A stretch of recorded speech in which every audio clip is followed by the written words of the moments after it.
ये अकेला क्वेश्चन ऐसा है एग्जाम्पल नंबर 10 जो कि लेंथी भी है और इसमें बहुत ज़्यादा कैलकुलेशन वाला पार्ट भी है। चीज़ें बड़ी आसान है कॉन्सेप्चुअली समझने के लिए।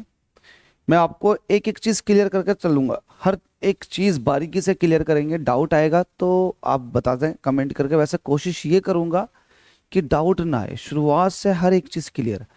आपसे कह रखा दो लेड स्फेयर है, एक की 20 सेंटीमीटर रेडियस है, वो डायामीटर है, और दूसरे का 2 सेंटीमीटर डायामीटर है। ठीक है, और उन दोनों को इस तरह से रखा गया है कि उनके सेंटर के बीच का गैप जो है वो 100 सेंटीमीटर है। तो एक लाइट स्फीयर ये हुआ, दूसरा लाइट स्फीयर ये हुआ। इसके सेंटर और इसके सेंटीमीटर का जो गैप है वो गैप दे रखा आपको 100 सेंटीमीटर। और 100 सेंटीमीटर को मीटर में कन्वर्ट करोगे तो आ जाएगा 1 मीटर, क्योंकि 1 मीटर के अंदर 100 सेंटीमीटर होते हैं। इसको मास m1 कह दो, इसको मास m2 कह दो। आगे बोल रहा है दो लेड स्फीयर थे जिनका 20 सेंटीमीटर एंड 2 सेंटीमीटर का डायमीटर है। तो इसको वन वाला कह रहा हूं और ये टू है। तो वन वाले के हिसाब से अगर देखूंगा, यहां पर लगा देते हैं सॉल्यूशन। वन वाले का मुझे डायमीटर दे रखा, तो ये d1 दे रखा। कितना है d1? 20 सेंटीमीटर। और आपको पता है रेडियस जो होती है वो डायमीटर का आधा होती है, तो 20 का आधा करेंगे तो हो जाएगा 10 सेंटीमीटर। उस सेंटीमीटर को मीटर में बदलने के लिए 100 से भाग करते हैं तो ये वैल्यू मीटर में आ जाती है। तो एक जीरो से एक जीरो कट गया, 1/10 मीटर में आ गई। ये R1 आ चुकी है, मतलब पहले वाले की रेडियस। सिमिलरली दूसरे वाले का आपको डायमीटर दे रखा, दूसरे वाले का डायमीटर 2 सेंटीमीटर दे रखा। तो रेडियस जो हो जाएगी वो डायमीटर का आधा हो जाएगी, मतलब 1 सेंटीमीटर। सेंटीमीटर को मीटर में कन्वर्ट करने के लिए 100 से भाग, तो ये आ चुका मीटर में। तो R2 मतलब दूसरे वाले की रेडियस भी आपके पास है। दोनों चीजें पता चल गई। आगे बोल रहा है calculate the attraction between them, मतलब एक तरह से फोर्स पूछ रहा है। तो ग्रेविटेशनल फोर्स क्या होता है? F is equal to capital G m1 m2 upon दोनों के बीच का गैप का स्क्वायर। ठीक है, ये दो अननोन मास बॉडी है, तो आपको इनके मास भी पता होने चाहिए। तो मास अभी तक हमारे पास नहीं है, लेकिन इनके डायमीटर हैं, और कहीं ना कहीं कैपिटल जी की वैल्यू भी आपके पास होनी चाहिए। मतलब ये सारी वैल्यूज आपको पता होनी चाहिए, तो आप निकाल दोगे, अदरवाइज कंफ्यूज हो जाओगे। तो पहले मास निकालते हैं। मास निकालने के लिए आपसे कह रहा given the radius of the अर्थ। ये तो अर्थ का केस दे रखा, ठीक है, और अर्थ की जो डेंसिटी दे रखी है वो ये दे रखी है। तो कहीं ना कहीं देखते हैं ये भी यूज हो सकता है। आगे आपको दे रखा है कि स्पेसिफिक ग्रेविटी जो है वो लेड की 11.5 है। स्पेसिफिक ग्रेविटी का मैं यहाँ को फॉर्मूला लिख के दिखाता हूँ। स्पेसिफिक ग्रेविटी जो होता है ये क्या होता है? स्पेसिफिक ग्रेविटी अगर आप निकालोगे तो स्पेसिफिक ग्रेविटी से आप डेंसिटी कैसे निकालते हैं? तो एक्चुअल में स्पेसिफिक ग्रेविटी जो होता है इसको आप कहते हैं gravity. Specific gravity is equal to होता है आपके पास, अगर इसको कैलकुलेट करना चाहोगे इन टर्म्स ऑफ डेंसिटी, मतलब डेंसिटी निकालना चाहोगे, तो आप ये कह सकते हैं कि रिलेटिव डेंसिटी को स्पेसिफिक ग्रेविटी कहते हैं। तो density of substance upon density of air, density of water, sorry air से नहीं, डेंसिटी ऑफ वाटर से कंपेयर करते हैं। तो स्पेसिफिक ग्रेविटी को एक बार और समझ लेते हैं। स्पेसिफिक ग्रेविटी जो होता है वो density of substance upon density of water होता है। स्पेसिफिक ग्रेविटी को आप रिलेटिव डेंसिटी भी कहते हैं। तो डेंसिटी ऑफ सब्सटेंस अगर मैं निकालूंगा तो स्पेसिफिक ग्रेविटी को मल्टीप्लाई कर दूंगा डेंसिटी ऑफ वाटर से। तो स्पेसिफिक ग्रेविटी है 11.5 और डेंसिटी ऑफ वाटर होता है 10⁻3। डेंसिटी ऑफ वाटर क्यों लिया गया है? क्योंकि ये स्टैंडर्ड है। तो यहाँ पर डेंसिटी ऑफ सब्सटेंस निकल कर आ जाएगा जो कि 11.5 इंटू 10⁻3 है। अब यूनिट आ जाएगी किलोग्राम पर मीटर क्यूब। तो यहाँ पर आपको स्पेसिफिक ग्रेविटी दे रखा, इसकी 10⁻3 से मतलब 1000 से मल्टीप्लाई कर दो तो आपके पास डेंसिटी आ जाएगा सब्सटेंस की। तो लेड की डेंसिटी, डेंसिटी ऑफ लेड, ये कितना हो जाएगा? Specific gravity into density of water kilogram पर मीटर क्यूब। ठीक है, डेंसिटी दे रखी है तो डेंसिटी की मदद से आप जो है मास कैलकुलेट कर सकते हैं, क्योंकि मास इज इक्वल टू होता है वॉल्यूम इंटू डेंसिटी। वॉल्यूम चूंकि स्फेयर है तो स्फेयर का वॉल्यूम होता है 4/3 पाई रेडियस का क्यूब इंटू डेंसिटी। तो आप ऐसा कैलकुलेट कर सकते हैं। तो आप M1 कैलकुलेट करेंगे तो मास इज इक्वल टू हो जाएगा वॉल्यूम, पहले वाले का वॉल्यूम, तो 4/3 पाई R1 का क्यूब इंटू डेंसिटी। तो आप इसको सॉल्व करो, सॉल्व करोगे तो कितना हो जाएगा 4/3 ऐसे रहेगा, पाई की वैल्यू कितनी होती है 3.14। आर वन कितना था 1/10, 1/10 का क्यूब करोगे तो 1/10 इंटू 1/10 इंटू 1/10, क्यूब का मतलब 3 बार मल्टीप्लाई। डेंसिटी लेड की कितनी तरह की, क्योंकि लेड बोलती 11.5 इंटू 10⁻³ ये हो जाएगा। 10⁻³ का मतलब होता है 1000, तो 1000 इन 3 से खत्म हो जाएगा, ये भी 1000 लिखा हुआ, ये भी 1000 खत्म। अब देखो ये देखोगे कितना, ये 4/3 है, 11.5 है, तो एक काम कर लेते हैं, 3 से काटेंगे तो 3 एकम 3, 3 चौके 12, तो 1.04 इसकी वैल्यू आ जाएगी कट के। तो 4 की मल्टीप्लाई 1.04 से करो और 11.5 से मल्टीप्लाई कर दो, तो ये आ जाएगा आपके पास M1। तो M1 ऐसे ही रहने दो, कैलकुलेशन बाकी बची हुई बाद में कर लेंगे, किलोग्राम। ऐसे ही आप M2 कैलकुलेट करोगे, तो M2 कैलकुलेट करने के लिए अगेन वॉल्यूम इंटू डेंसिटी, तो ये R2 का क्यूब हो जाएगा, डेंसिटी ऐसी रहेगी। ठीक है, इसको मिटा देते हैं। तो इसमें हर एक चीज़ आपको कैलकुलेट करनी है बारीकी के साथ। तो M2 निकालने के लिए 4/3 ऐसे रहेगा, पाई की वैल्यू 3.14 ऐसी रहेगी। ठीक है, R2 का क्यूब, R2 कितना 1/10, 1/10 को आप ये कह सकते हो 1/10, इसका क्यूब, क्यूब का मतलब होता है 3 बार, चलो कोई दिक्कत नहीं है ऐसे रहने दो। डेंसिटी आपने देख रखी थी कितनी थी 11.5 इंटू 10⁻³ जरा सॉल्व कर लेते हैं। M2 इज इक्वल टू कितना हो जाएगा, इसे काटोगे तो 4 इंटू 1.03 ना 1.04 आएगा, 1.04 क्योंकि 4 से 12 होते हैं, तो 1.04 ये हो गया। इसको आप कह सकते हो 10⁻³ इंटू 10⁻³, क्योंकि 3 दूनी 6 जीरो हो जाएंगे, 10⁻6 हो जाएगी, तो उसको आप अलग अलग करके लिख सकते हो। ठीक है, 11.5 ये ऐसे रहेगा, 10⁻³ ये ऐसे रहेगा, इससे ये कट जाएगा एक। तो आप इसको M2 को कैलकुलेट करोगे तो कितना आ जाएगा 4 इंटू 1.04 इंटू 11.5, और कितने से भाग हो रही है 10⁻³ से, तो आप 10⁻³ को ऊपर ले आओगे तो 10⁻³ हो जाएगा किलोग्राम में।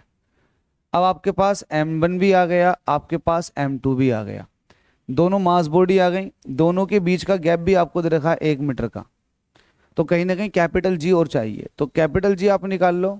Since we know that acceleration due to gravity is equal to होता है Gm/r का स्क्वायर। अब यहां से आप कैपिटल G की वैल्यू को फाइंड आउट कर सकते हो, और रुक जाओ, कैपिटल G ऐसे रहने दो, मास इज इक्वल टू होता है वॉल्यूम इनटू डेंसिटी। ये सारी की सारी अर्थ की तरह की है, क्योंकि यहाँ पर अर्थ की डेंसिटी और रेडियस का जिक्र है। Given the radius of the earth as इतने एंड इट्स मीन डेंसिटी इतने, तो आपने तोड़ दिया इसको, और ये आर स्क्वायर ऐसे रहेगा, तो स्क्वायर से क्यूब खत्म हो जाएगा, तो small g is equal to हो जाएगा 4/3 pi capital G R rho. ये स्मॉल जी की वैल्यू आ गई, तो यहाँ से आप कैपिटल G की वैल्यू निकाल लो ना, यहाँ से आप कैपिटल G की वैल्यू निकालोगे तो कैपिटल G कितना हो जाएगा 3 मल्टीप्लाई में आ गया 3G अपॉन 4 पाई R रो। ये सारी की सारी वैल्यू किसकी आ गई, कैपिटल G की आ गई। तो कॉन्सेप्चुअली आपने मास निकाले M1 M2, आपने कैपिटल G फाइंड आउट किया। अब ये सारी वैल्यूज को यहाँ पर पुट कर दो, क्योंकि आपसे पूछा क्या गया था, calculate the attraction between them, इन दोनों लेड स्फीयर के बीच में अट्रैक्शन बताना। तो अट्रैक्शन फोर्स के लिए आपको पता होना चाहिए ग्रेविटेशनल फोर्स का फॉर्मूला, तो आपका हो गया force of attraction between lead balls, क्या हो जाएगा force of attraction F is equal to capital G M1 M2 upon दोनों के बीच का गैप उसका स्क्वायर। तो F आपको चाहिए, कैपिटल G की वैल्यू कितनी है 3G अपॉन 4 पाई रो, और साथ में आपके पास क्या है 4 पाई रो और R भी है, और R ये आ गया। ये तो वैल्यू मैंने कैपिटल G की रख दी। M1 मास की वैल्यू कितनी आई थी वो सब देखोगे आप यहाँ, M1 मास था 4 इंटू 1.04 इंटू 11.5। तो ये था आपके पास 4 इंटू 1.04 इंटू 11.5। M2 मास की वैल्यू कितनी थी ये भी आपको पता है। M2 मास की वैल्यू थी 4 इंटू 1.05 इंटू 11.5 इंटू 10⁻³ तो 4 इंटू 1.04 इंटू 11.5 इंटू 10⁻³ आपके पास M1 भी था, M2 था, आपने रख दिया। और आर स्क्वायर, आर क्या है, दोनों लेड स्फीयर के बीच का गैप जो कि 1 मीटर दे रखा। अब 1 का स्क्वायर करोगे तो 1 ही रह जाएगा। अब इसको सॉल्व करते हैं, अभी वैल्यू और पुट की जाएगी। 3g की वैल्यू कितनी होती है अर्थ के सरफेस पर 9.8। 4 पाई की वैल्यू कितनी होती है 3.14। 3.14। और जी आप इसको और क्या कर सकते हो, डेंसिटी, अर्थ की डेंसिटी दे रखी है, mean density of earth, mean density of earth दे रखा 5.53 इंटू 10⁻³ 5.53 इंटू 10⁻³। रेडियस अर्थ की 6400 किलोमीटर होती है, लेकिन यहाँ पर आपको सेंटीमीटर में दे रखा। तो इसको मीटर में कन्वर्ट करने के लिए दो, है ना, 100 से डिवाइड करोगे तो 100 से डिवाइड करोगे तो 10⁻6 रह जाएगा। तो 6.37 इंटू 10⁻6, तो ये हो जाएगा 6.37 इंटू 10⁻6। सेंटीमीटर को मीटर में कन्वर्ट कर दिया आपने। ठीक है, सेंटीमीटर को मीटर में कन्वर्ट करने के लिए आप 10⁻2 या फिर 100 से डिवाइड करते हो, तो आपने वो कर दिया।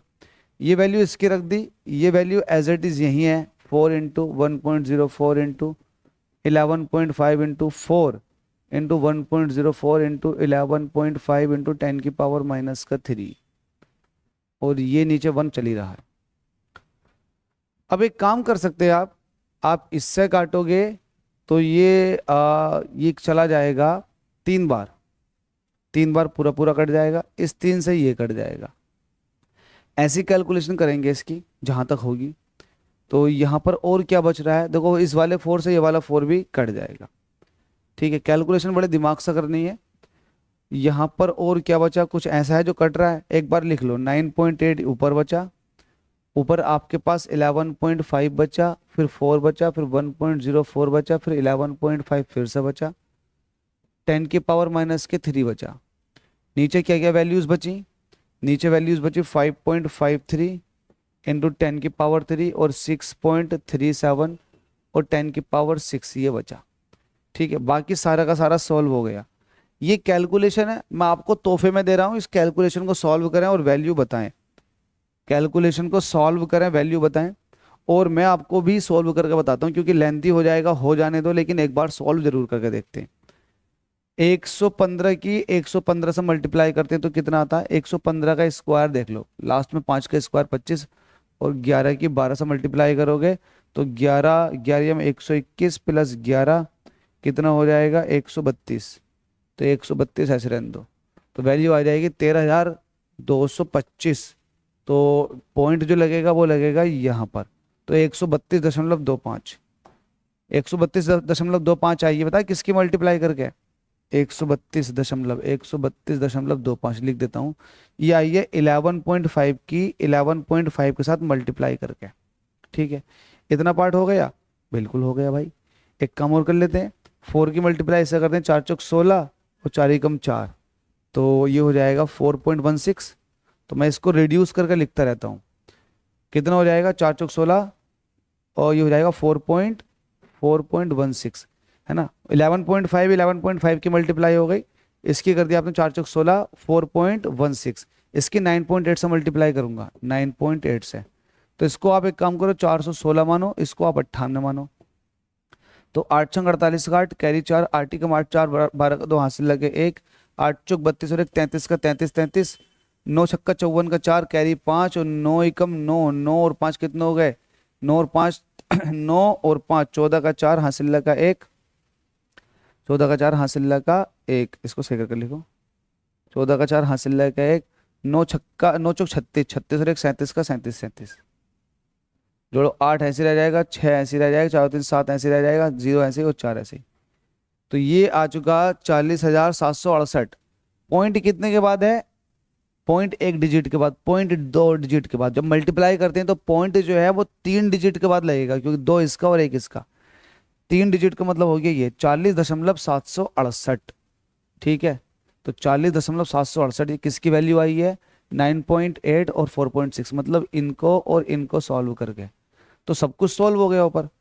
40,768 ये आया, 768 और 132.25 सॉल्व करके ऊपर से आया। 10⁻³ पहले से ही था, ये 10⁻6 जाएगा तो 10⁻⁻9 हो जाएगा, क्योंकि 10⁻6 ऊपर जाकर 10⁻⁻6 हो जाएगा। 10⁻³ पहले से ही था, बेस सेम होते हैं तो पावर्स ऐड हो जाती हैं, तो -6 -3 तो -9 आ जाएगा। ठीक है, तो ये सारी कैलकुलेशन आप याद रखना।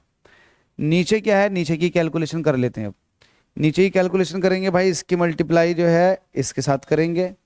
बस एक चीज़ और देख लो, 10⁻³ और चल रहा था आपके पास, 10⁻³ भी चल रहा था। 10⁻³ ये भी ऊपर जाएगा तो 10⁻⁻, भाई -10⁻⁻के 9 तो हो चुका, 3 हो जाएगा तो -12 हो जाएगा, -12 खत्म, क्योंकि 6 3 9 तो ये हो गए, 9 3 12, -12 हो जाएगा।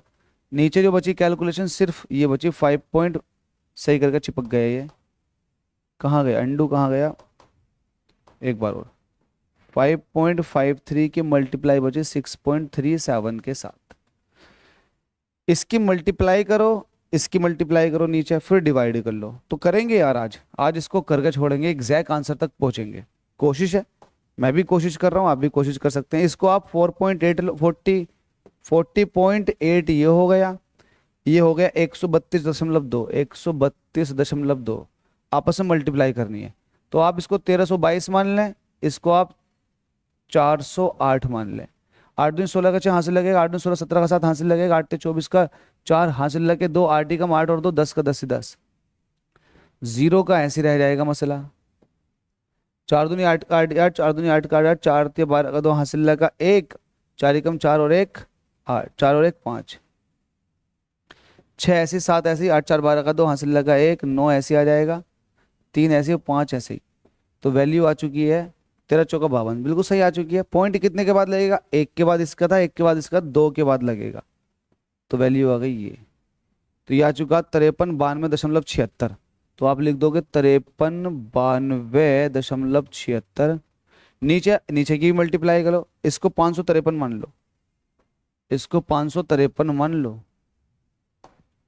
553 ये हो गया, और नीचे है 637, 7 21 गए, कैरी 2, 7 पंजे 35 और 2 37 का 7 कैरी 3, 7 पंजे 35 और 3 कितने हो गए? 38 का 38 ही 38, 3 3 9 का 9 ही 9, 5 15 का 5 हासिल लगा 1, 5 15 1 16 का 16 ही 16, 6 18 का 8 हासिल लगा 1, 6 पंजे 30 और 1 31 का 1 कैरी 3, 6 पंजे 30 और 3 33, 1 9 9 और 7 16 का 6 हासिल लगा 1, 8 और 8 16, 16 और 5 कितने होते हैं? 16 और 5 21, 16 और 5 21 और 1 22 का 2 कैरी 2, 6 3 9 और 1 10 और 2 12 का 2 हासिल लगा 1, 3 और 1 4 और 1 5 और 3 का 3 ही 3।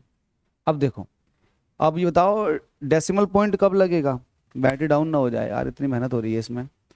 2 डिजिट के बाद यहाँ था, 2 डिजिट के बाद यहाँ है, तो 4 डिजिट के बाद लगेगा। तो 1 2 3 4, 35.22, 35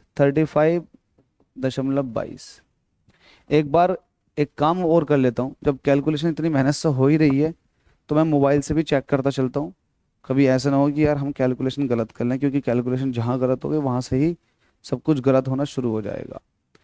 तो मेरे पास ये है 40,768, इसकी मल्टीप्लाई करनी है 132.25 के साथ, तो वैल्यू आ जाएगी 5391.76, 5391.56 आ रही है, 5391.56, 5391.56 किसकी? 40,768 की मल्टीप्लाई करनी है 132.25 से। हाँ, तो मैंने इसको राउंड ऑफ कर दिया था, 40.8 ले लिया था, तो लगभग वैल्यू सही है मेरी, बिल्कुल सही है। बहुत मेहनत से की थी, वैल्यू सही भी आई। 553 की मुझे करनी है 637 के साथ, तो 35 22 61, 35 22 61 बिल्कुल ये भी ठीक है। तो भाई सब कुछ ठीक हो चुका, ये दोनों कैलकुलेशनें ठीक थी। अब इसको और देख लेता हूँ, ऊपर वाली कैलकुलेशन को भी देख लूँ। 9.8 की मल्टीप्लाई करनी है मुझे 11.5 से, उसकी मल्टीप्लाई करनी है फिर 4 से, फिर मल्टीप्लाई करनी है 1.04 से, फिर मल्टीप्लाई करनी है 11.5 से। 5391 बिल्कुल सही, बहुत बढ़िया, बड़ी मेहनत से की थी कैलकुलेशन, सारी एग्जैक्ट है। तो अब आप एक काम और कर लो, अब इसको डिवाइड करते हैं। डिवाइड वाला पार्ट और करके दिखाता हूँ आपको। डिवाइड करोगे, डिवाइड होगा तो फिर सब कुछ सही हो चुका होगा। देखो डेसिमल के बाद 2 डिजिट है, डेसिमल के बाद 2 डिजिट, तो पहले से सिंपल कर लो, इससे ये खत्म हो गया। तो आपके पास वैल्यू बची 53 92 76 और नीचे आ गया 35 22। तो आप 53 92 76 को भाग कर दो, डिवाइड कर दो 3522 के साथ। तो देखो 4 डिजिट है तो 4 डिजिट में पढ़ोगे आप, 4 डिजिट ये हुए। तो टेबल एक बार पढ़ोगे तो 3522 जाएगा, 2 बार पढ़ोगे तो 7000 से ऊपर निकल जाएगा, 7044। जबकि ये 7000 से कम है तो एक बार जाएगा। 3522 घटाने में कितना आएंगे, 2 का ये 7 और ये 13 हो गए, 13 हो गए भाई 13। तो 8 बचे, 8 5 13, तो यहाँ से 4 4 में 3 निकाले 1870। ठीक है, नहीं जाएगा टेबल, आप उतार लोगे 7। तो 18,707। तो 35 का टेबल आप पढ़ोगे, 3522 का टेबल। भाई 35 का टेबल 3 बार पढ़ोगे तो 10,000 तक पहुंच जाएगी कहानी। और जी अगर 4 बार पढ़ोगे तो 4 तिया 12, 6 बार पढ़ोगे 6 तिया 18, तो 5 बार पढ़नी पड़ेगी। 5 बार पढ़ो, 5 दूनी 10 का 0 कैरी 1, 5 दूनी 10 और 1 11 गया, एक हासिल लगा, एक 5 पंजे 25 और एक 26 का 6 कैरी, कैरी 2, 5 तिया 15 और 2, 15 और 2 17। हाँ सही है बिल्कुल, ये ऐसे रह जाएगा। 10 में से 1 निकाले 9 बचे, 6 में 6 निकालोगे तो कुछ नहीं बचेगा, 18 में से 7 निकाले तो 1 बचा, 1097। ठीक है, अब एक काम कर लेंगे आप ऊपर से 6 उतार लो, तो 10,000 3 बार चली जाएगी टेबल, 3 बार जाएगी। 3 दूनी 6 का 6 है, 3 दूनी 6 का 6 का, 3 पंजे 15 का 5 हासिल लगा 1, 3 तिया 9 और 1 10 का 10 ही 10। घटाने पर कुछ नहीं बचा और ये 410 आए, लगा दिया पॉइंट, बढ़ा दिया 0। तो 4100 एक बार 153.1। तो वैल्यू कितनी आ जाएगी फोर्स की, 153.1 न्यूटन। ये फोर्स लग रहा होगा दोनों लेड स्फीयर्स के बीच में। देख लेते हैं, इतनी मेहनत की गई है, क्या यही है क्या वैल्यू, 153.1। इसके साथ साथ एक चीज और चल रही थी, वो था 10 की पावर माइनस का 12। तो 10 की पावर माइनस का 12 यहाँ भी चल रहा होगा, इंटू 10 की पावर माइनस का 12 है ना, ऊपर है ये, इंटू 10 की पावर माइनस का 12 यहाँ भी आया होगा, ये खत्म थोड़ी ना होगा। और ये यहाँ भी चल रहा होगा, क्योंकि हमने कैलकुलेशन न्यूमेरिकल वैल्यू की है और 10 की पावर को हम छोड़ते चले गए। कोई दिक्कत ना है, इसकी कोई बात नहीं होती है। अब देख लो लास्ट में, इसको लगातार लिखते चले जाना, मैं भूल गया था कितना आया था, 153.1 इंटू 10 की पावर माइनस के 12। डेसिमल को इधर को लेकर आओ तो ये हो जाएगा 1.54 राउंड ऑफ करके। तो पॉइंट आपने 2 प्लेस इधर को लेकर आओ लेफ्ट की तरफ को, बड़ी वैल्यू को आपने छोटा कर दिया, तो 10 की पावर प्लस का 2 कर दोगे, तो प्लस का 2 करोगे तो 10 की पावर माइनस का 10 रह जाएगा। ठीक है, तो फोर्स आपके पास कितना आ चुका है, 1.54 इंटू 10 की पावर माइनस का 10। अब ये देख लूँ, 1.54 इंटू 10 की पावर माइनस का 10 न्यूटन।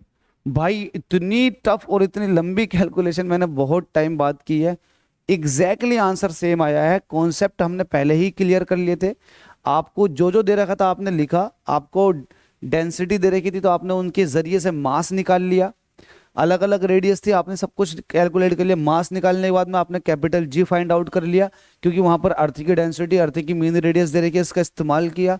फिर आपने एक मेन फॉर्मूले के अंदर सारी वैल्यूज पुट कर दी और आपका आंसर वही आता है सारी कैलकुलेशन करने के बाद में जो होता है। तो बहुत खुशी मिलती है दिल को। Thank you so much guys.